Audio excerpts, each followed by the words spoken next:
Bueno, vamos a otros temas. Tras el anuncio de la reforma al sistema procesal penal, el gobierno aseguró que el eje central de este proyecto es entregarle una mayor garantía a las víctimas del delito. Queremos profundizar en este tema. Estamos con Gonzalo Fuenzalida, el jefe del programa de apoyo a las víctimas del Ministerio del Interior y Seguridad Pública. ¿Cómo estás? Bienvenido, Gonzalo. Buenos días. Bueno, claramente ustedes están muy de acuerdo con esta reforma a la reforma. La pregunta es de qué manera hoy día el sistema está en deuda con las víctimas. ¿Por qué las víctimas dicen sentir que el sistema no los protege? Mira, lo primero es, como líneas generales, que hay una sensación de impunidad.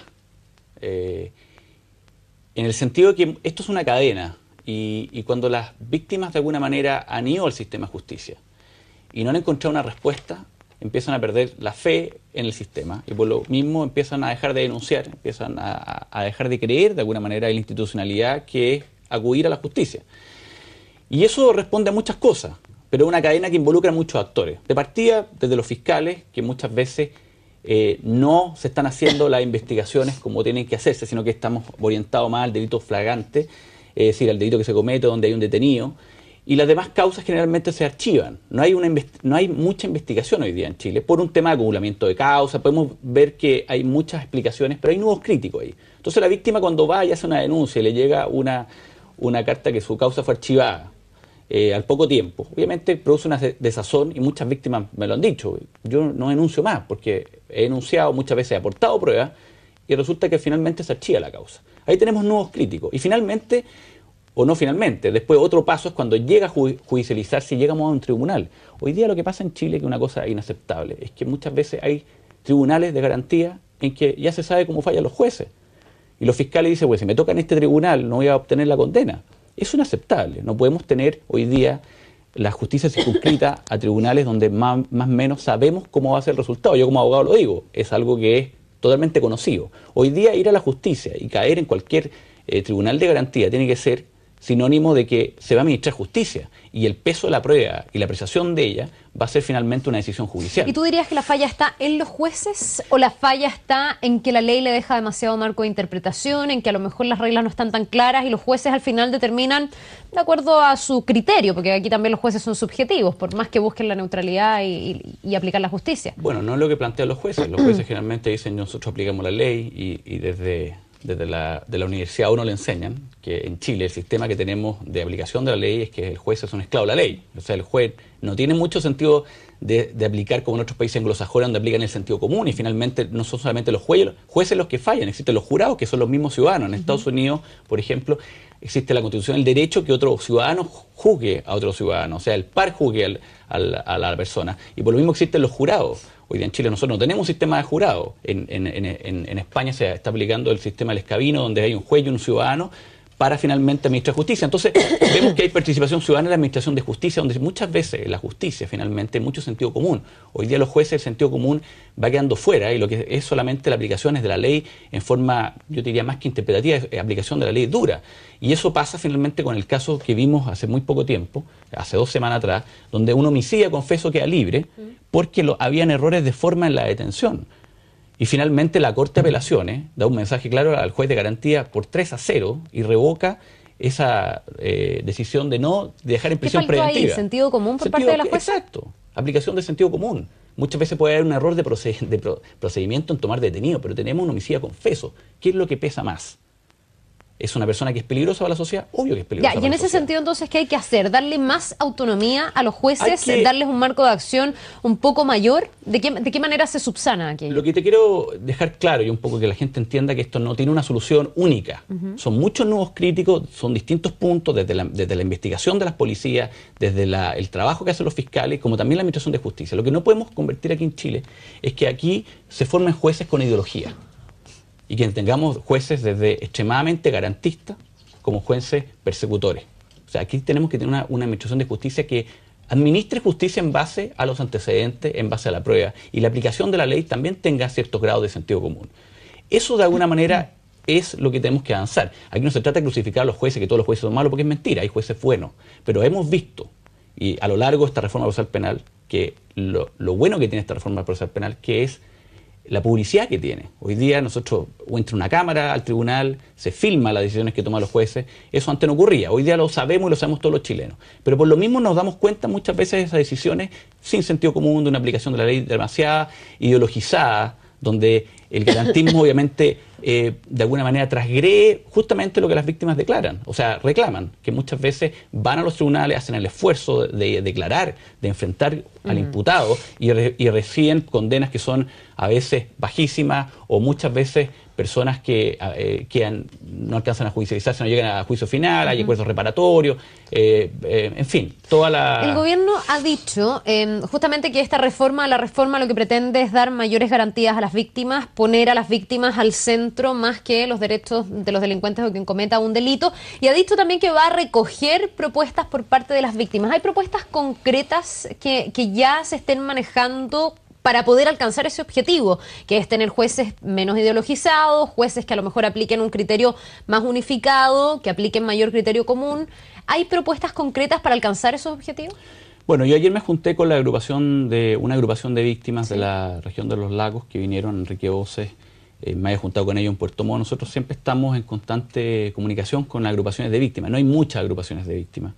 A mí me tocó hace un tiempo atrás formar una agrupación de víctimas aquí en Santiago, y por lo cual entiendo perfectamente cómo funcionan y cuáles son sus demandas.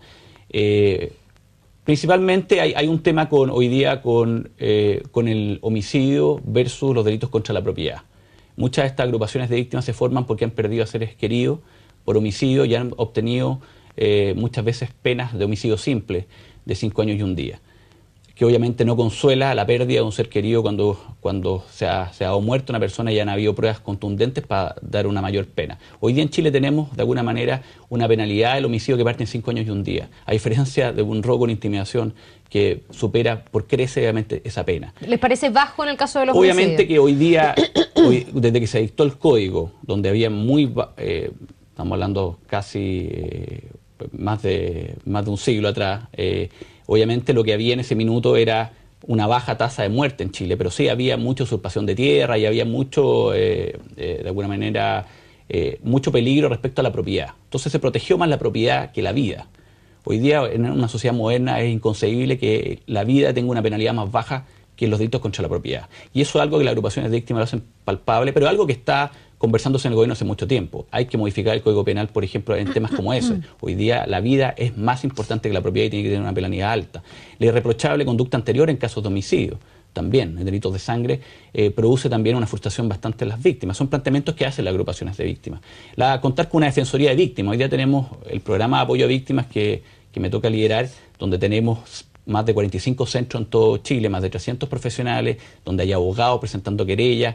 En muchas causas presentamos querellas a lo largo de todo Chile. A mí me toca presentar querellas en distintos lugares. El día viernes estuve en Puerto Montt. En fin, hay un trabajo que se está haciendo, pero quizás, claro, ellos claman por una institucionalidad, así como existe una Defensoría Penal Pública, existe una Defensoría de Víctimas, porque muchas veces el Código establece ciertos derechos que tienen las víctimas, como ser oídas, como oponerse cuando se quiere sobreseer, opinar cuando hay un acuerdo reparatorio. Pero si no tiene un abogado querellante, malamente va a ser oída, no necesariamente va a ser escuchada, y por lo cual la presencia jurídica es necesaria, como también la reparación psicológica por el daño causado por la delincuencia. Y eso de alguna manera hoy día lo estamos trabajando, pero a nivel de programa dentro del Ministerio del Interior. Gonzalo, ¿cómo se resuelve un tema estructural que le impone un tremendo desafío a esta reforma a la reforma? Que es que no contamos con suficientes cárceles, hay un gran hacinamiento y uno se pregunta, ok, si los jueces son menos garantistas, si más gente va a la cárcel, ¿cómo se subsana una piedra de tope que es importante, que es cuánta capacidad carcelaria tenemos en Chile? ¿Pasa aquí necesariamente por elevar penas o pasa también por penas alternativas, por otro tipo de tratamiento? Porque yo me imagino que alguien que pierde un ser querido o alguien que es víctima de un delito lo que quiere es que esa persona culpable pague con cárcel. Pero no sé si la solución siempre va a ser cárcel en un sistema donde las cárceles están absolutamente congestionadas.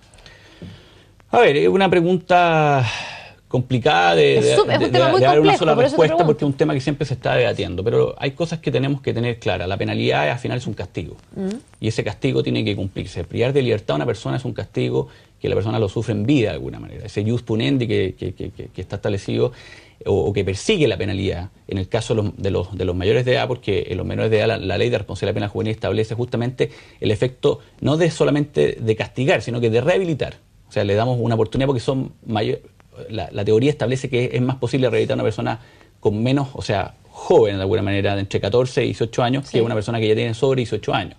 Esa es la lógica. Entonces, obviamente que son sistemas de penalidad distintos. Pero una cosa importante que hay que señalar, yo creo que estoy de acuerdo contigo en que no se trata de meter, o no es que no se trate, sabemos que hay cárceles hacinadas, sabemos que de alguna manera hay una gran población que está cumpliendo una pena. Y también hay personas que están realizando, están con penas no de privación de libertad, pero sí cumpliendo penas alternativas. El sistema está en que tenemos que tener un sistema que funcione, porque no sirve nada que una persona sea condenada a una pena fuera de un recinto carcelario, una pena alternativa que al final no se cumpla, que no haya capacidad de gendarmerías para controlarla.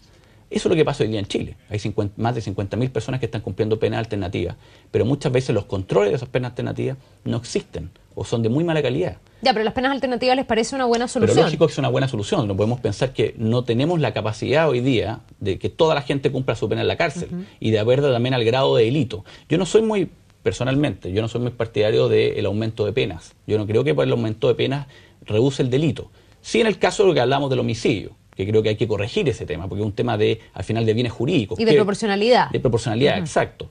Pero sí creo que, en el fondo, cuando se establece un sistema penitenciario, ese sistema penitenciario o el cumplimiento de penas tiene que ser, de verdad, cumplirse efectivamente. Y, segundo lugar, que dentro de las cárceles tiene que haber un grado de rehabilitación. Tiene que haber un grado, de alguna manera, de que las personas entren a la cárcel y no vuelvan a salir y reincidir, porque al final es un círculo que no para nunca. Hoy día más del 70% de las personas que están en la cárcel y que salen de ella vuelven a reincidir, o sea, son delincuentes que vuelven a cometer un delito. Entonces, el tema carcelario es un tema de amplio debate, pero al final, ¿cómo se logra avanzar? Con muchos recursos, con mucho trabajo y buena gestión. Y eso yo creo que hay que dar pasos hoy día en pensar, por ejemplo, Gendarmería es el órgano que le corresponde rehabilitar, es el órgano que le corresponde de alguna manera velar por la rehabilitación de los presos, o le corresponde solamente administrar recinto penitenciario. En otros países, Gendarmería solamente administra recintos penitenciarios. Y existe un Servicio Nacional de Rehabilitación, que es el que se preocupa de la rehabilitación. Hoy día está todo centrado en Gendarmería. ¿A ustedes les parece que debiese separarse? O sea, si uno recoge experiencias internacionales, vemos que hoy día hay una separación en muchos países. O sea, varios países, por no decir cientos de países. Entonces tenemos que dar pasos que son de repente entrar de alguna manera a hacer reingeniería en instituciones, que muchas veces molesta a las instituciones, pero que son necesarias. Así como se hizo la reforma procesal penal, hoy día también los actores de esa reforma que están en esta cadena, jueces, gendarmería, policía, de alguna manera hay que dar una mirada en que a estos 12 años de aplicación de la reforma procesal penal hay muchos nudos que tenemos que hacernos cargo para que de alguna manera no traben lo que al final nos interesa, que las personas que van a hacer una denuncia sepan que va a haber justicia y que no se produzca lo que hoy día, con una encuesta de Instituto de Libertad y Desarrollo, que el 80% de las personas no creía en la justicia. Y eso obviamente es preocupante, porque cuando empezamos a perder la fe en las instituciones, creamos de alguna manera que las víctimas dejan de denunciar y dejan de creer. Gonzalo, para ir finalizando, ¿qué pasa cuando uno se plantea reformar esta reforma procesal penal, que los jueces sean menos garantistas, que las leyes se apliquen de mejor manera, que las víctimas no sientan que hay una impunidad hacia el delincuente, con la presunción de inocencia, que es algo súper presente en nuestro sistema judicial? Muchas veces se alega que las personas quedan en prisión preventiva o no quedan en prisión preventiva, quedan libres temporalmente, justamente a raíz de la presunción de inocencia. ¿Cómo se conjuga ese concepto básico de justicia con este endurecimiento o esta reforma a la reforma? No, es que una cosa no implica lo otro. Si la presunción de inocencia existe, puede seguir siendo la base. Pero lógico, es la base. La persona es inocente, hay que mostrar su culpabilidad. Si el tema es otro, mientras la demuestro, ¿qué hago? Pero es que el problema es otro. Si el problema no es que no tienen que existir jueces garantistas. Pueden existir jueces garantistas. El problema es que los tribunales o las distintos tribunales de garantía que existen hoy día en Chile no pueden tener en la puerta tener un logo de ideología. Mire, yo soy garantista, por lo cual mis fallos van a ser de esta forma. Eso es lo que no puede suceder. Cuando yo voy a un tribunal de garantía, voy con las mismas expectativas, tanto defensores como fiscales como abogados querellantes. Eso es lo que tenemos que avanzar. Entonces, la formación de los jueces hoy día, y yo entiendo, hace poco tiempo atrás lo decía justamente el director de la Academia Judicial, claro, una reforma nueva implicó que hay muchos jueces que también son jóvenes, que no tienen la formación del juez de una Corte de Apelación o Corte Suprema, sino que son jueces de alguna manera que por la demanda del sistema son jóvenes. Se incorporaron demasiado rápido al sistema. ¿Y en ese sentido pero falta capacitación de los jueces? Pero no, en esa academia no puede primar una ideología u otra. Eso es lo preocupante. O sea, en esa academia tiene que ser una formación de jueces que no administre ideología, sino que administre justicia. Entonces, los principios existen. Si el fondo está en cómo aplicamos esos principios. Y no puede ser de manera ideologizante. Por eso te vuelvo a repetir, no es lógico. Yo no entiendo que uno cuando vaya a un tribunal de garantía dice, hoy me tocó el tribunal tanto, está el juez tanto, mejor no hagamos nada, esperemos que nos cambie, o de alguna manera vamos a obtener tales medidas cautelares. Eso no puede pasar. O sea, lo que tiene que pasar es que yo voy a un tribunal de garantía y ahí van a administrar justicia en base al trabajo que hacen los fiscales, al trabajo de los querellantes, al trabajo de los defensores. Eso es lo lógico. Y no una ideologización de la justicia, porque ahí es cuando entramos en problemas y cuando de alguna manera eso, hoy día con una reforma que es pública, que es transparente, todos los chilenos de alguna manera vemos la televisión y nos damos cuenta cuando los jueces de repente, como un homicidio confeso, lo dejan libre porque no consideran que es peligroso para la sociedad. Bien, pues nos vamos a quedar pendientes a cuáles van a ser las introducciones definitivas en esta reforma, de la reforma procesal penal. Han pasado 12 años, los analistas por lo menos coinciden en que es un buen momento para al menos hacer una revisión y plantearse nuevos desafíos. Vamos a ver en qué termina todo, pero te agradecemos por esta entrevista y darnos el punto de vista de las víctimas. Muchas gracias. Que sin duda son parte muy importante del sistema. Que te vaya muy bien y que tengas un buen día. Gracias.